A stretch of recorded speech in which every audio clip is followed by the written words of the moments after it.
మిత్రమా, స్నేహమంటే మాటలతో నింపడం కాదు. నువ్వు మౌనంగా ఉన్నప్పటికీ నిన్ను అర్థం చేసుకోవడం. ఎప్పుడూ నీ పక్కనే ఉండటం కాదు మిత్రమా, నీకు అవసరం ఉన్నప్పుడు నిన్ను ఒంటరిగా అనిపించనివ్వకపోవడం. మాటలు లేకపోయినా మనసు కలిసే బంధమే నిజమైన స్నేహం.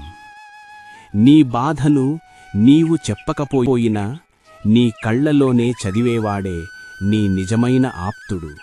నిన్ను సరిదిద్దేవాడు స్నేహితుడు కాదు, నిన్ను అర్థం చేసుకొని నువ్వు మారే వరకు ఎదురు చూసేవాడే హితుడు. స్నేహమంటే అవసరంలో మాత్రమే కాదు, నువ్వు మౌనంగా ఉన్నప్పుడు కూడా నీ పక్కన ఉండే ధైర్యం.